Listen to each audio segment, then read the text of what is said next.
Joey Smallwood was my boss. He was a kind, considerate, caring boss.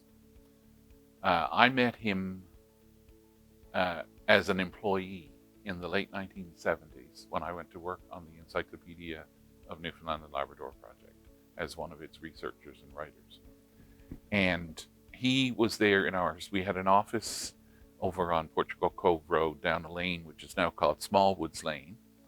And it was a big 3-bedroom bungalow, full basement. And my office I shared was in one of the bedrooms, and his office was what would be, I think, the dining room.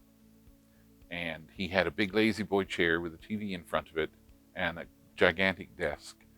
And he was incredibly approachable. If there was a question, a query, something we didn't quite understand, he was so approachable that you had no problem going out, sitting down and chatting with him. And the problem that became getting away from him, because he loved to talk. He loved talking with what he considered to be intelligent people who stimulated his own intellect. And he loved making jokes, which you don't think of with Joey Smallwood, the premier, which is what he was, the premier politician when I was growing up. Through my, when I remember things, the first thing I remember, really, I knew he was a name that was in the news or the newspaper every so often. But when I first realized who he was and was important, I was 11 years old, watching the returns from the 1966 provincial election when he won 39 seats and the Conservatives won 3. And that was when I realized in my prepubescent intellect brain that he was somebody important. Smallwood, with Confederation, gave people an idea of a promised land. People have said that he had messianic characteristics, tendencies. Yeah, he did. Because A, he believed in what he was doing, and B, he wanted to make the lot of people, ordinary people, which he was at one time, being the oldest of 13 children living on the south side of St. John's. And he wanted to make a better life for everybody. And to him, Canada was the place to be part of.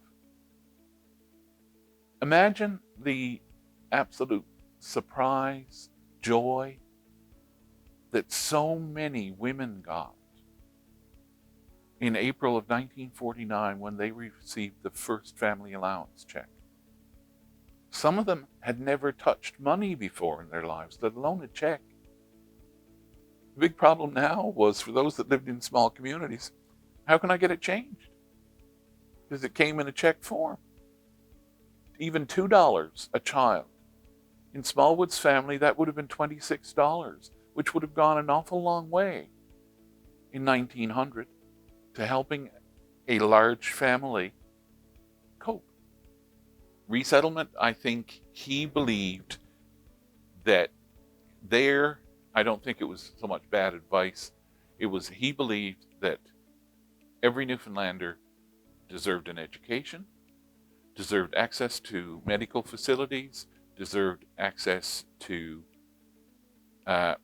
any other benefit that the rest of the population had.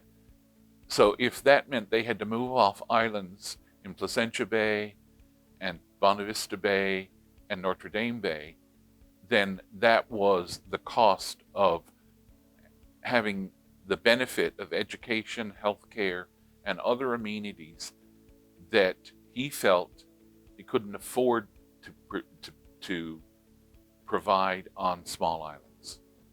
Education was so big. He always told me that his greatest achievement, and it's ironic, was Memorial University, because it was the people that were educated at Memorial University in the 60s that brought about his downfall.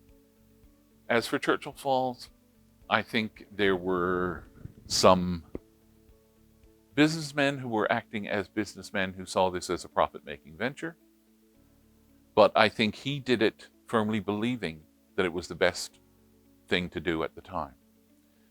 He signed, or no, he didn't sign. He gets blamed for giving the power from Churchill Falls to Quebec. At that time, it was the best deal that was around. And it was Brinko, the owners, or the Churchill Falls Labrador Corporation, who signed the agreement. Now, yeah, you can say Smallwood could have stopped it if he wanted to. But what would have been the reaction if he had told a private company how to operate? I think, there are things about Canada that make me want to dance on a politician's face. But there are also things about Canada that I think, yeah, I'm proud to say that I'm a Canadian. And Smallwood was incredibly proud that he was a Canadian.